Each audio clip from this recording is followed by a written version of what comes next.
Kitchen ओटा, स्वयंपाकघर, स्त्रियांचा जास्तीत जास्त वेळ तेथेच जातो. प्रत्येकाचे मनापासून, पोटापासून समाधान देण्याचे काम तेथूनच होते. अनेक गोष्टी आहेत ज्या किचनमध्ये आवर्जून असाव्या आणि अशा काही गोष्टी आहेत ज्या किचन ओट्यापाशी नसाव्या. आता आपला जिथे गॅस आहे तिथे सकाळी कागदावर थोडे तूप घेऊन जाळावे, ते खूप चांगले असते. तसेच गॅस आणि पाणी शेजारी नसावे, अग्नी आणि जल एकत्र नसावे. त्याच्या तुमच्या घराच्या वातावरणावर खूप वाईट परिणाम होतो.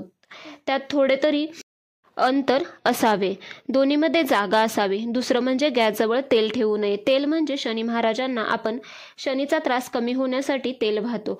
आपल्याला तेल आणि अग्नी एकत्र ठेवायचं नाही, त्यात अंतर असावे. आपल्याला फक्त वस्तूंची जागा बदलायची आहे, काही सेवा किंवा उपाय करायचे नाही. जे आपल्या हातात आहे ते करायचे आहे, फक्त वस्तूंची अदलाबदली किंवा ठिकाण बदलायचं आहे.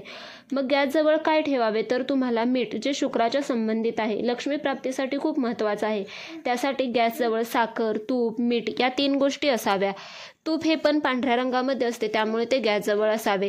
तसेच जास्तीत जास्त पांढऱ्या वस्तू तुमच्या गॅसजवळ असाव्या. मिठाचा डबा म्हणजेच ती भरणी काचेची असावी. मीठ काचेच्या भरणीमध्येच ठेवावे, ते शुभ असते. ह्या गोष्टी आवर्जून करा, नक्की फरक जाणवेल तुम्हाला. घराच्या वातावरणामध्ये तुमच्या घरामध्ये वादविवाद, तंटे असतील तर ते दूर होतील. तसेच लक्ष्मी प्राप्ती होईल, सुख, शांती, आनंद नांदेल. तर अशाच प्रकारच्या नवनवीन माहितीसाठी आणि प्रभावी उपायांसाठी चॅनलला अजूनही सबस्क्राईब केले नसेल, चॅनलवरती नवीन असाल तर अवश्य सबस्क्राईब करा. व्हिडिओ पाहिल्याबद्दल धन्यवाद. श्री स्वामी समर्थ.